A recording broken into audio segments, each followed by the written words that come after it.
Hello students, in this video I will explain relation between polarization vector and net electric field inside a conductor. इस topic को हम previous topic से link करते हैं। जब एक डाइलेक्ट्रिक स्लेब को एक्सटर्नल इलेक्ट्रिक फील्ड में रखा जाएगा तो पोलराइजेशन होगा। पोलराइजेशन का मतलब क्या हो गया कि जितने भी पोलर और नॉन पोलर मॉलिक्यूल हैं डाइलेक्ट्रिक के, they set themselves along the direction of applied external electric field, therefore induced dipole moment is there, and we know that polarization vector is given by induced dipole moment per unit volume. ये हमें पहले video में हम कर चुके हैं, इसको हम इसमें यूज़ करेंगे। और पोलराइजेशन वेक्टर की एक और न्यूमेरिकल वैल्यू हमने फाइंड आउट की थी, that is called induced surface charge density. क्योंकि ये जो डाइलेक्ट्रिक स्लेब है इसके एक फेस पर पॉजिटिव चार्ज इंड्यूस हो जाएगा और एक फेस पर नेगेटिव चार्ज इंड्यूस हो जाएगा, तो surface charge induced per unit area is called surface charge density. अब यहाँ कुछ पैरामीटर लिए हैं, ई नोट अप्लाइड एक्सटर्नल फील्ड है और पोलराइजेशन की वजह से ई आई इंड्यूस्ड इलेक्ट्रिक फील्ड है। तो देखिए दोनों की डायरेक्शन अलग है। आपने अप्लाई किया था इस डायरेक्शन में, a positive plate to negative plate, और डाइलेक्ट्रिक के अंदर इंड्यूस हुआ है पॉजिटिव की तरफ नेगेटिव चार्ज एक्यूमुलेट होगा, तो जो इंड्यूस्ड इलेक्ट्रिक फील्ड है वो अपोजिट डायरेक्शन में डेवलप हुआ है।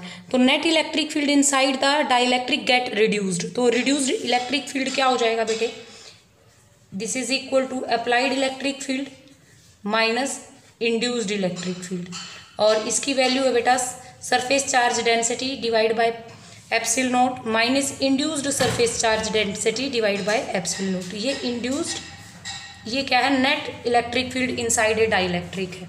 अब जब net electric field inside a dielectric, इसकी वैल्यू कम हो जाती है। अब आप ध्यान से इस रिलेशन को देखिए, ये surface induced surface charge density ज़्यादा होगी तो पोलराइजेशन भी ज़्यादा होगा। अब इसकी स्मॉल वैल्यू के लिए पोलराइजेशन ज़्यादा होगा।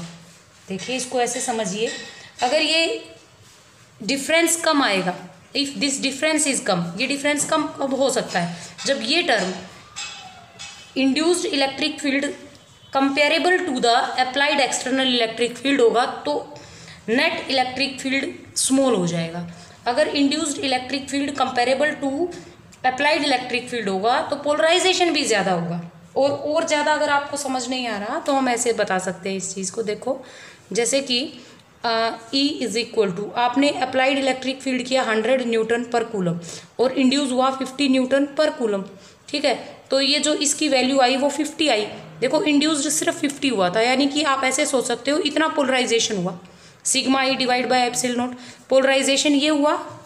अगर दूसरा केस ऐसे लिख सकते हो, 100 न्यूटन पर कूलम अप्लाई किया और इंड्यूस हो गया 90 न्यूटन पर कूलम, यानी कि 90 न्यूटन पर कूलम का मतलब है इसकी वैल्यू अब की बार ये है, induce surface charge density divide by epsilon, एक बार ये है। तो इसका मीनिंग है पोलराइजेशन भी बहुत ज़्यादा हो गया। अगर पोलराइजेशन भी ज़्यादा हो गया तो इसकी वैल्यू में डिफरेंस कम आया। तो समझ में आ गई आपको। तो मैं यहाँ एक कंक्लूजन लिख देती हूँ, हम इसको इस तरीके से पढ़ेंगे। ये बार बार क्वेश्चन रहता है कि ऐसा क्यों हो रहा है, आप इस न्यूमेरिकल वैल्यू से इसको ध्यान रखें। For small net electric field, अगर नेट इलेक्ट्रिक फील्ड स्मॉल है, डिफरेंस कम होगा तो स्मॉल होगा, polarisation is more, polarisation is more, okay. तो पोलराइजेशन ज़्यादा होगा। तो पोलराइजेशन को मैथमेटिकली शो किया जाता है पोलराइजेशन वेक्टर से। पोलराइजेशन वेक्टर ही तो बताता है कि क्या कितना पोलराइजेशन हो रहा है। तो हम यहाँ से लिख सकते हैं, for small electric field inside a dielectric, polarisation is directly proportional to reduced electric field inside the dielectric. Proportionality का साइन हटा देते हैं, दिस इज इक्वल टू चाई ई, ओके। और ये एक नई टर्म आई है, इसको बोलते हैं बेटा, this is called electrical susceptibility. और इलेक्ट्रिकल ससेप्टेबिलिटी, इसको इलेक्ट्रिकल ससेप्टेबिलिटी बोलेंगे। इलेक्ट्रिकल ससेप्टेबिलिटी एक डायमेंशनलेस क्वांटिटी है और this is used to describe electrical behaviour of the dielectric. इसकी वैल्यू जितनी ज़्यादा होगी उतना ज़्यादा पोलराइजेशन एक डाइलेक्ट्रिक को किया जा सकता है। इसको और भी डिटेल में आगे पढ़ेंगे। सो ये याद रखें, this is used to describe electrical behaviour of a dielectric. Electrical behaviour of a dielectric को डिस्क्राइब करने के लिए हम इलेक्ट्रिकल ससेप्टिबिलिटी का यूज करते हैं। और दूसरी बात ये याद रखेंगे, ये एक डायमेंशन लेस क्वांटिटी है, this is dimension less quantity. अब एक्सप्रेशन ये जो हमने लिखी है, this is dimensionally incorrect expression. देख तो कैसे ये डायमेंशनली इनकरेक्ट है। पी के हम इसकी एसआई यूनिट लिखते हैं, SI unit P, that is induced dipole movement divide by volume. Dipole movement coulombs metre volume metre cube, और दिस इज ये डायमेंशन लेस हो गया तो कोई डायमेंशन नहीं। इलेक्ट्रिक फील्ड के डायमेंशंस लिख देंगे हम न्यूटन पर कूलम।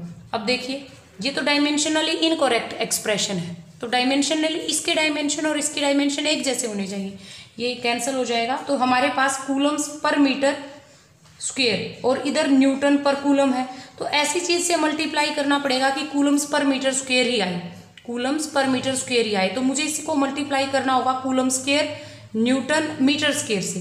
देखो अब ये क्या हो रहा है, ये आपको समझ में आ गया होगा कि इसको जैसे ही सोल्व करोगे आप कूलम्स पर मीटर स्क्वायर आपको मिल जाएगा, ठीक है। अब ये एक अलग से टर्म इंट्रोड्यूस हुई है, और आपको पता है permittivity of free space. Permittivity of free space is a constant quantity and it's value is 8.85 into 10⁻⁻12 और यूनिट होती है कूलम्स स्क्वायर पर न्यूटन मीटर स्क्वायर। तो इसका मतलब है इस एक्सप्रेशन को सही से लिखने का तरीका है polarisation vector is equal to susceptibility, electrical susceptibility, permittivity of free space and reduced electric field. Okay, ये रिलेशन करेक्ट है डायमेंशनली, और इसको इस तरीके से आप डराइव करोगे, ठीक है।